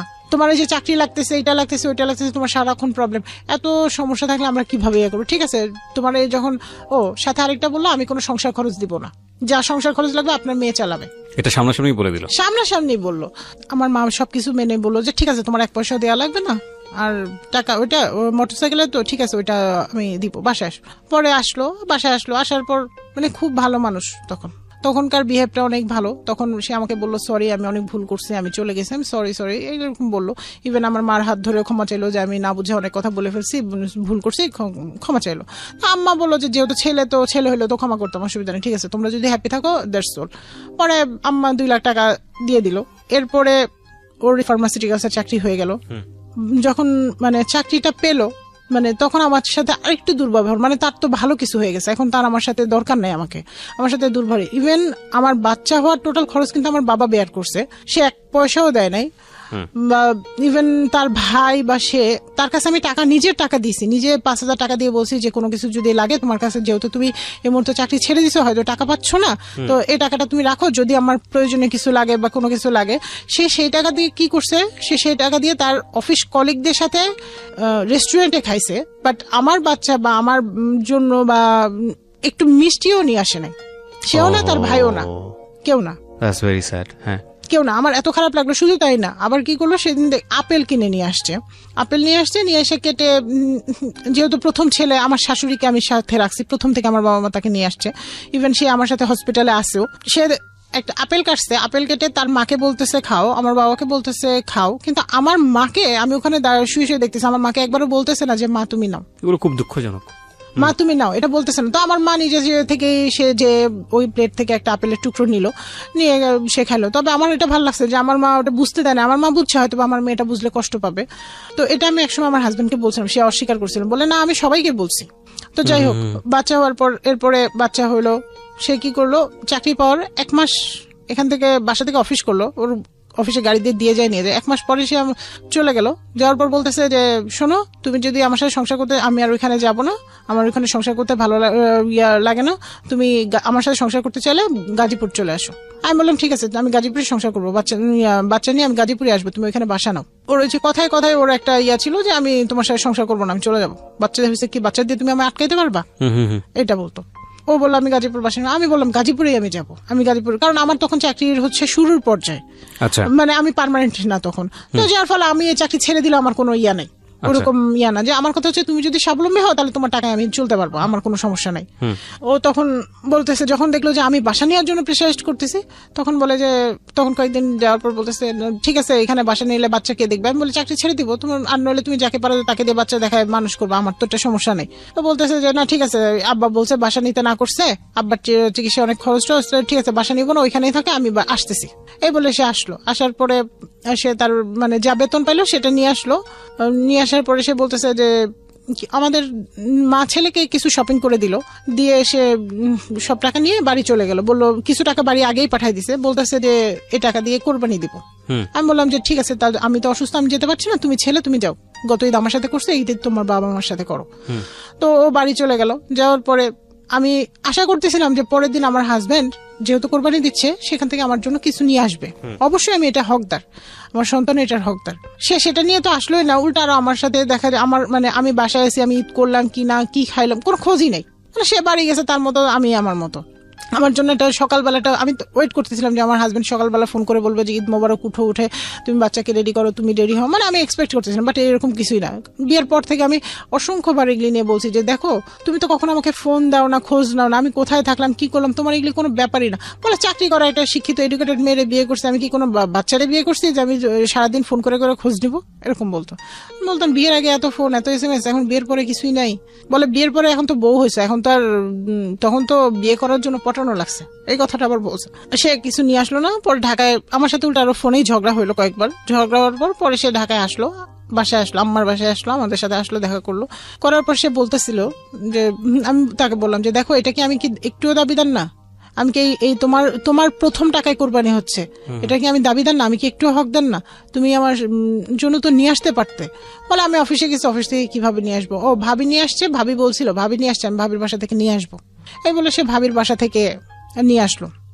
পরে 2 থেকে 3 দিন পরে যে ভাবির বাসা থেকে ভাবিরটা নিয়ে আসলো আর কি, ভাবি নিয়ে আসছিল খাওয়ার জন্য বাসা, সেটা নিয়ে আসলো। তো যাই হোক নিয়ে আসছে। আমি আমার বাবা মার কাছে ওইভাবে প্রেজেন্ট না করে আমি বলতেছি যে আমার শাশুড়ি এটা পাঠাইছে তোমাদের জন্য, এভাবে প্রেজেন্ট করছে। তো তার জানে না যে আমাদের ভেতরে এই যেগুলি থাকে এগুলি বিছাই দাও তাহলে বসতে পারবে। আমার বাবা মা সারা জার্নি করে আমাদের সাথে গেছে, কেউ শুতেও পারতেছে না, বসতেও পারতেছে না, আর আমি বাচ্চাটাকে নিয়ে শোয়াইতে পারতেছি না। পরে আমি পাশের বাসার এক প্রতিবেশীর ঘরে যেয়ে বাচ্চাটাকে নিয়ে কিছুক্ষণ শুয়েছিলাম, তখন আমার বাচ্চা হলো 6 মাসের। তো এটা নিয়ে আমাকে অনেক কথা শুনতে হয়েছে, তারা নিজেদের ঠিক না করে আমাকে অনেক কথা শোনাইছে যে এরকম। পরে আমি আমার শ্বশুর মারা যাওয়ার পর তার বাসার সব ফার্নিচার আমি কিনি, যে আমার সন্তানের জন্য আমার দরকার, কারণ ঈদে যাব আমি সবসময় যাবো, আমার শ্বশুর নাই তো কি হয়েছে, ওইটা তো আমার বাসা। তো আমার শ্বশুর আবার মারা যাওয়ার আগে আমাকে কয়েকটা কথা বলছিল। আমার শ্বশুর খুবই ভালো একটা মানুষ ছিল। তো উনি আমাকে বলছিল যে মা আমার তো অত বেশি সম্পদ নাই, যা সম্পদ আছে তোমার তো বাবার অনেক আছে, সেটা দিয়ে তোমার আর আমার ছেলের তো সুন্দর চলে যাবে, কিন্তু আমার বড় ছেলে তো শ্বশুর বাড়ি থেকেও কিছু পায় নাই আর কিছু নাই, আমার এই সম্পদগুলো যদি আমি আমার বড় ছেলেকে দিয়ে যাই তোমার কোনো আপত্তি থাকবে? আমাকে এটা জিজ্ঞেস করছে। আমি বলছি যে আব্বা আপনার সব সম্পদ যদি আপনার সবাইকে দিয়ে যান, আমাকে যদি 1 ফোঁটা সম্পদও না দেন আমার কোনো আপত্তি নাই, শুধু আপনি আপনার দোয়াটা দিয়ে যাবেন, আমি পারবো, এই শহরে আমি প্রতিষ্ঠিত হতে পারবো। তো উনি বলে যে ঠিক আছে মা তোমার যখন আপত্তি নেই। তো উনি মৃত্যুর আগে ওনার সব সম্পদ বেশিরভাগ 99% সম্পদই তার বড় ছেলের নামে লিখে দিয়ে গেছে, আর 1% শুনি যে একটা মাটির ঘর নাকি তার নামে দিয়ে গেছে। তো আমার ওইটা নিয়ে কোনো হেডেক নেই, ইভেন আমার এখন বলতো ওইগুলি নিয়ে কোনো ভাবনা নেই। আমার শ্বশুরের অনুষ্ঠান হইলে বড় করে সব হইলো, এর মাঝে আমার শাশুড়ি, আমি রেগুলার খোঁজ নেই যে মা আপনার কিছু লাগবে কিনা, কারণ আমার শ্বশুর থাকতে হয়তো যে জিনিসগুলো দিছে ছেলের কাছে লজ্জায় তো সেই কথাগুলো নাও বলতে পারে। তো আমি জিজ্ঞেস করি, আমি রেগুলার ফোন দিয়ে জিজ্ঞেস করি। তো একদিন কি করছে, সে আমাকে, আমি ফোন দিছি জিজ্ঞেস করতেছে, সে আমাকে এত উল্টাপাল্টা ভাষায় ফোনে গালাগালি করতেছে। এরপরে বাসায় এসে আমি আবার মা বাবার সাথে সবই মোটামুটি শেয়ার করি। আমি বলতেছি মা এরকম এরকম বলছে, হয়েছে। এটা নিয়ে এক পর্যায়ে আমি চিল্লাচিল্লি করে পরে আমার অজ্ঞান হয়ে যায়, সেন্সলেস হয়ে যায়। বাথরুমে ঢুকে সেন্সলেস হয়ে যায়। পরে আম্মা, যেহেতু আমি সেন্সলেস হয়েছি এই জন্য আম্মার মাথাটাও তখন আম্মা বলছে যে তোমার মা এগুলি বলছে, কেন বলছে, তোমাকে তো আমরা দিছি, কেন তুমিও বলবা, তোমার মাকেও দিয়ে বলবা, সবাই বলবা। তার মানে কি আমরা কি টাকার মেশিন? তোমার কাছে আমরা অন্য কিছুই না? আমরা মা বাবার এতটুকু সম্মান পাই না? ঠিক আছে, যদি এটাই হয় তাহলে তুমি এই মুহূর্তে তোমার বউ বাচ্চাকে নিয়ে বের হয়ে যাও। কিভাবে তুমি তোমার বউয়ের চাকরি করাবা, কিভাবে কি করবা সেটা তুমি জানো, আমি জানি না। এটা আমার মা ডাইরেক্ট বললো। তখন আমি ওর বোর কাপড়ে রেডি হলাম যে চলো আমি এক কাপড়ে বের হয়ে যাবো, তুমি কোথায় রাখবা রাখো, আমার চাকরির দরকার নেই। তো সে তখন আমার উল্টা বুঝাইল, আমার শ্বশুর আমাকে যাইতে বলছে যে আমি যাবো, কেন যাবো, আমি বাড়ির ছেলে তাই আমি যাবো না। গেল না, থাকলো। এরপরে আমি সেভারাল টাইম তাকে বলতেছি যে যেহেতু আমার শাশুড়ি গ্রামে একা থাকে, আমরা বাসা নেই পাশাপাশি, আমার মার বাসার পাশে বাসা নেই, বাসা নিলে আমার দেখা যাবে বাচ্চাটাকে মার কাছে সকালে রেখে গেলাম, বিকেলে নিয়ে গেলাম, অফিস থেকে ফেরার পথে নিয়ে গেলাম।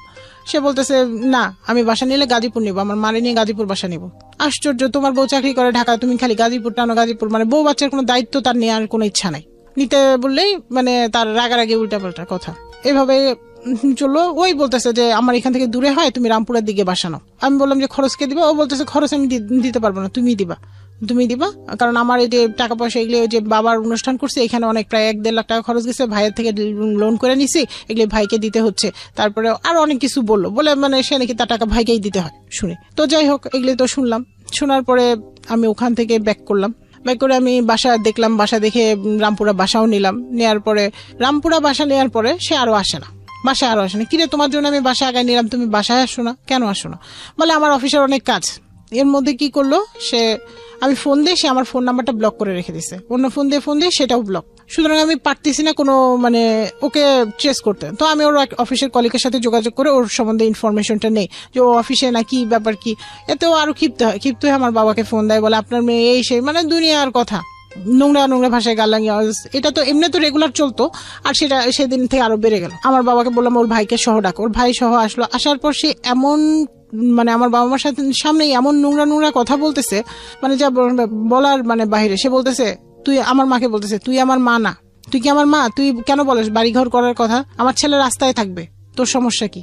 এরকম ভাষা। তার ভাইও কিছু বলতেছে না। এখন আমার বাবা উল্টা বিরক্ত হয়ে আমার গালেই 2টা চড় দিছে। ওরা না শাসন করে আমারই চড় দিছে, যে কারণ আমার বাবার কেন চড় দিছে আমি বুঝছি, যে আজকের এই বেয়াদবিটা আমার জন্যই সে সাহস পাইছে। কেন সাহস পাইছে? তাকে বিয়ে তো আমিই করছি, আমার ফ্যামিলি তো বলছে যে এই মানে এই ছেলেকে করো না, সমস্যা আছে। তো যাই হোক, পরে আব্বা বললো যে তোমরা আলাদা বাসা নিবা, আমি আর তোমাদের লাইবিলিটিস নিবো না, তোমরা আলাদা বাসা নিয়ে তোমরা কিভাবে ভালো থাকবে থাকো। ভালো কথা। এখন তোর মাথায় বোঝা একটা পড়লো যে আলাদা বাসা নিতে হবে। দেন সে কি করলো, বললো যে আচ্ছা ঠিক আছে আলাদা বাসা নিবো, আমরা আলাদা বাসা নিবো। ওর ভাই আবার বুঝাইল, আঙ্কেল রাখেন, ও তো মাথা গরম। তো বলে যে বাবা আমি রাখতে তো আমি এত কিছু শুনতে পারবো না, এত সমস্যা এত কিছু, তা ওরা ওদের মতো ভালো থাকলে থাকুক, এটা বললো। বলার পরে এগলি গেল। এরপরে আসলো, ওইটা ছিল, ও কি করলো, একদম ওই ঝগড়া টগড়া করে ব্যাগ ট্যাগ গুছাই নিয়ে একবারে হোস্টেলে যায় উঠলো।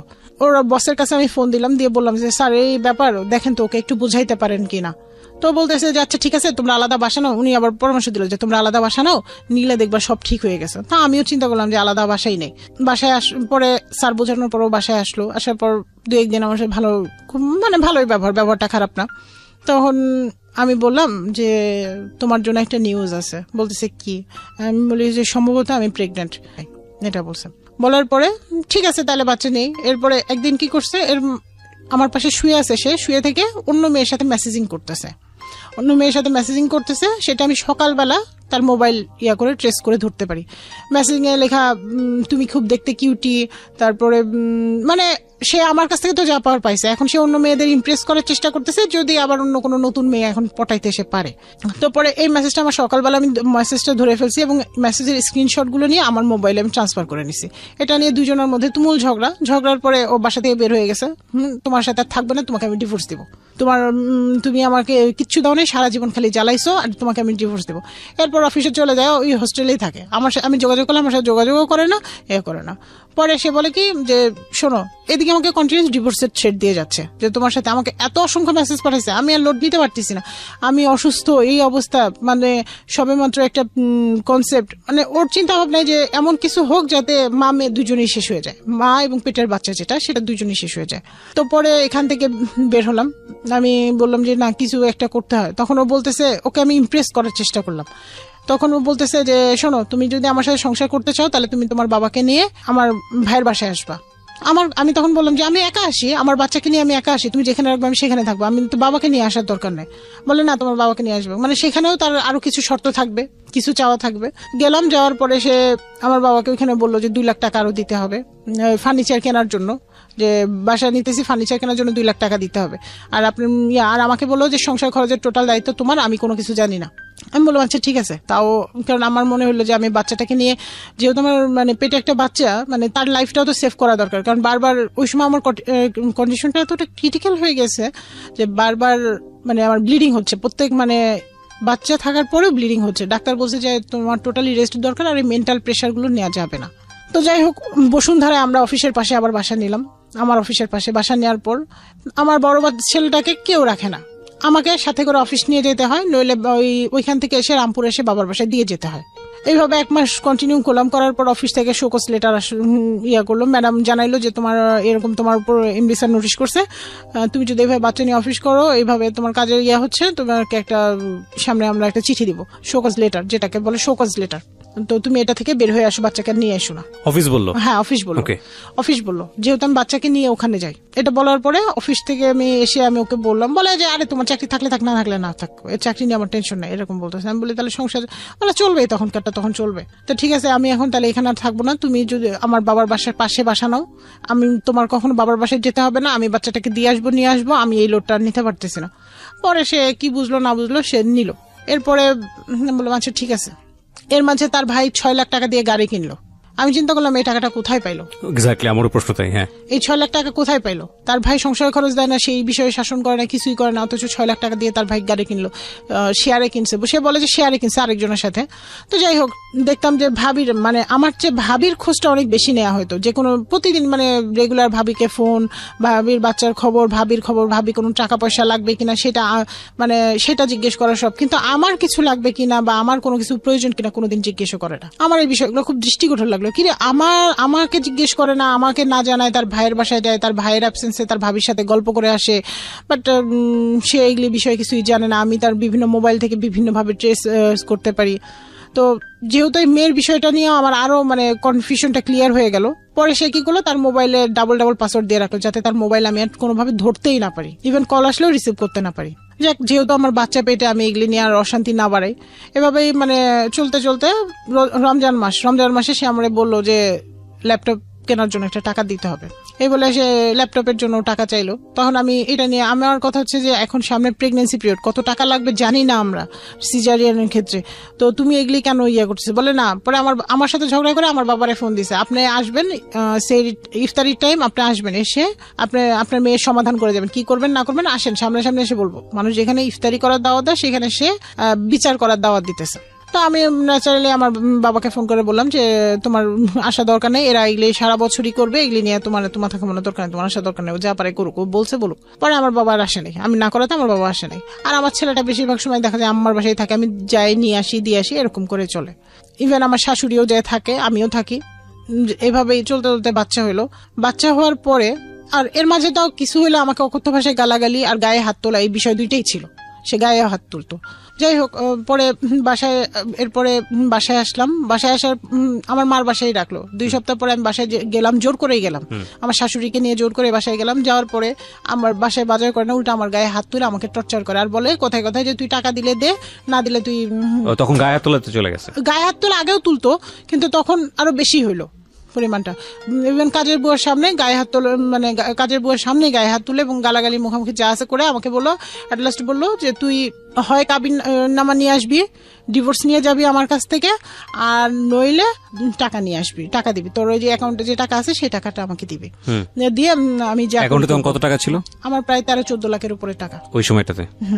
ওটা লোভ ছিল ওর প্রতি? হ্যাঁ, ওর লোভ ছিল আমার প্রতি, টাকার প্রতি একটা লোভ ছিল। কারণ ওই টাকা দিয়ে তো আমি সংসারের সব মিলে ম্যানেজ করে চালাইতাম, আবার সব গেট টুগেদার থেকে সবকিছু। পরে যাই হোক, আমি সেদিন ও তারাই দিল, আমিও বাসা থেকে বের হয়ে আসলাম। আসার পরে কেউ আমার ওরা মানে বাসায় নিয়ে যাওয়ার জন্য বা কেউ মানে ওরকম ভাবে কেউ খোঁজ নেয় নাই।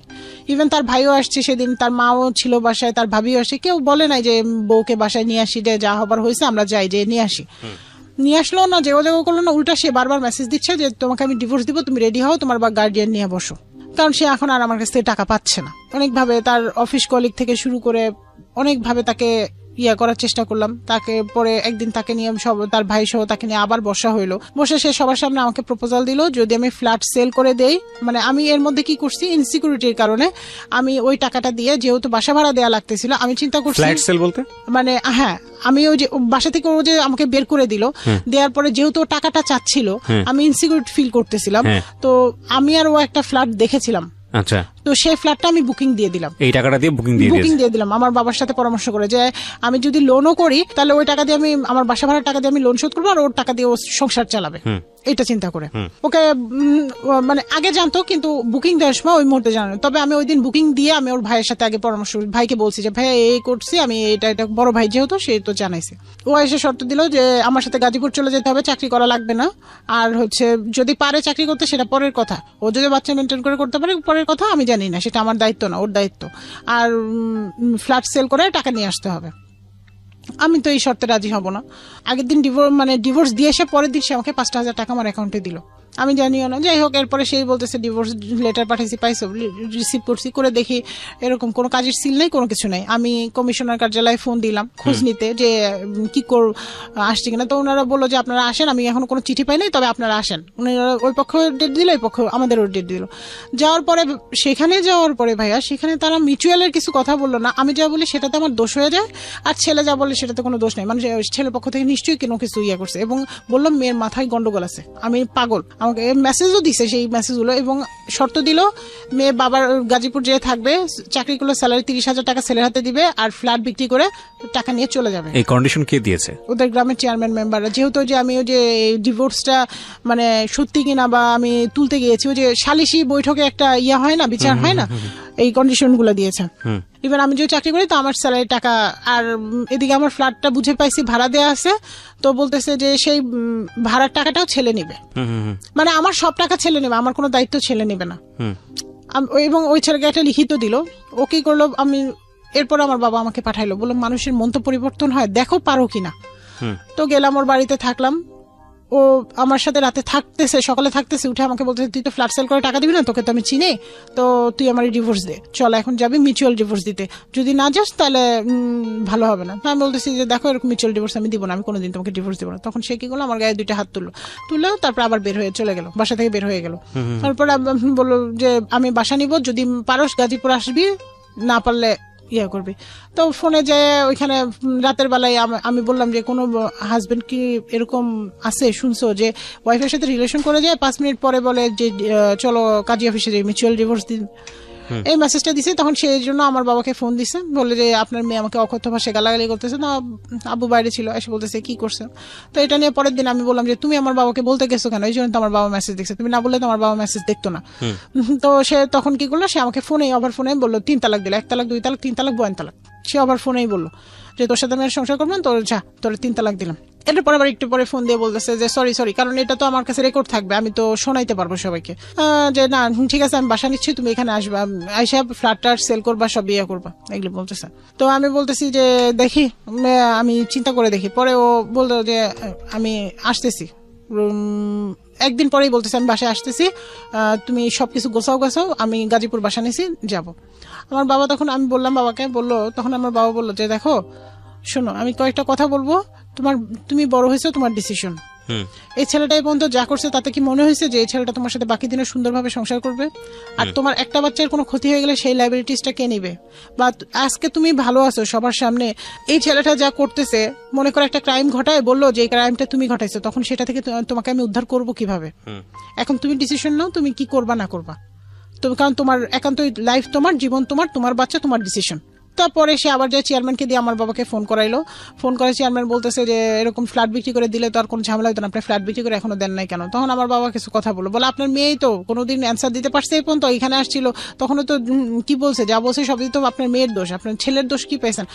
তখন আর আব্বা যখন বলতে নিচ্ছে তখন সে ফোনটা কেটে দিছে, এরপর আর ফোন ধরে নেয়। তো পরে এরকম বারবার টাকা চাইলো, পরে আমি কোর্টে গেলাম যে ঠিক আছে আমি কেস করি। লয়ার কি করলো ভাই, লয়ার আমার মামলাটাকে 12টা বাঁচাইলো। মানে সে ওই পক্ষ থেকে টাকা খাইলো, খেয়ে টাকা নিশ্চিত খাইছে, নইলে সে এমন ভাবে, আমি তো তাকে সব খুলে বলছি, সে জানে, সে মামলাটাকে এমন ভাবে প্রেজেন্ট তৈরি করলো যে মামলাটাকে সাক্ষী দিলে ওটা আমাকে জেলে ঢুকতে হবে। তো যাই হোক, মামলা 12টা পরে আমি মামলাটা তুলে নিলাম। আর এর মধ্যে সে ডিভোর্স লেটার পাঠাইলো, আমি রিসিভ করি নাই। আমার হাজবেন্ড মেসেজ দিয়ে বলতেছে, ফোনে কখনো কথা বলে না, মেসেজ দিয়ে বলতেছে। তখন আমি বলতেছি যে দেখেন আমি এখন ভরণ পোষণ মামলা করছি। তখন আমি এই মামলাটা যেহেতু এরকম করছে লয়ার, আমি বুঝতে পারি আমি ভরণ পোষণ মামলা আরেকজনের লয়ারের কাছে ভরণ পোষণ মামলা করে দিই। কারণ এটা আমাকে থানা থেকেই বলছিল যে আপনি যে 1 মাস দেখবেন, দেখে যদি না পারেন তখন ভরণ পোষণ মামলাটা আপনি করবেন, তারপরে ওখান থেকেই আপনি এটা করবেন। কারণ আমরা তো সবভাবে ট্রাই করছি তাকে, সে তো ভালো হওয়ার হইলে তো এরকম করতো না। তার অফিস জানে, সবাই জানে, ইভেন কেউ বাকি নাই যে তারপরে সে এই করতেছে, টাকা দেয় না। তো যাই হোক ভাই, সেই মুহূর্তে আমি খুব রাফ অ্যান্ড টাফ সিচুয়েশন পার করি, যখন আমার পকেটে মনে করেন টাকা থাকে না, আমার বাচ্চা দুধ কিনতে পারি না, দুধের পরিবর্তে আমি ভাতের মার খাওয়াইছি 2 মাসের শিশুকে। কারণ আমার ব্রেস্ট ফিডিং করবে, আমার কাছ থেকে ওইভাবে পাচ্ছে না, কারণ আমি মানসিক একটা ভুগতেছি, প্লাস হাই প্রেশার ছিলই। বাচ্চা হওয়ার সময় অনেক হাই প্রেশার ছিল, ডাক্তার নিষেধই করছে যে এত প্রেশার একে বেশি আর লোড দিয়েন না, কিন্তু তারপর গড গিফটেড আমি ভালো আছি। এইভাবে চলতে চলতে আল্লাহর রহমতে আমি আবার চাকরিতে জয়েন করলাম। 6 মাস চলে গেল, চাকরিতে জয়েন করলাম। জয়েন করার পর ব্যাংক থেকে ভাইয়া লোন পাস হইলো, আবার লোন পাস হলো। প্রথমবার যে লোনটা আটকাই গেছিল, পাস হয় নাই, আমি ফ্ল্যাট কেনার জন্য চাইছিলাম, চেষ্টা করছিলাম, আটকাই গেছিল, সেই লোনটা আবার পাস হইলো। পাস হওয়ার পর আমি আমার ফ্ল্যাটটা রেজিস্ট্রি করে নিলাম, নেওয়ার পরে এখন আমি আমার ফ্ল্যাটে উঠে গেছি। আজকের এই গল্পের একটা ভয়ানক শিক্ষণীয় বিষয় আছে, আপনাকে আমি কোশ্চেনটা করি, তাহলে শিক্ষণীয় বিষয়টা কি সেটা বুঝে যাবে। সেটা হলো যে এই যে আপনি দুটো সংসার আপনার হলো না, বা আপনার সামহাও ব্যাটে বলে হয়নি দুপক্ষ থেকে, কিন্তু তারপর আপনি সুখে আছেন, কেন বলেন তো? মূল কারণটা হচ্ছে আমার সলভেন্সি। এক্স্যাক্টলি, দ্যাট ইজ কারণ আমি আজকে সচ্ছল। আমি আজকে সবাইকে একটা জিনিস বলতে চাই যে যার জীবনে যাই হোক, আমি এখনো আমার নিজের ড্রেসটা আমি নিজে তৈরি করি। আমার মা আমাকে ওটা শিখাইছে, যদি তোমাকে লেখাপড়া করাইতে না পারতাম বা কোনো কিছু না পারতাম, তুমি এই যে দর্জির কাজ করেও যাতে তুমি নিজের পেটটা চালাতে পারতে। আমি সেটাই বলতে চাচ্ছি যে আজকে যারা শুনছেন স্টোরিটা আমরা খুব ইলাবোরেট করিনি।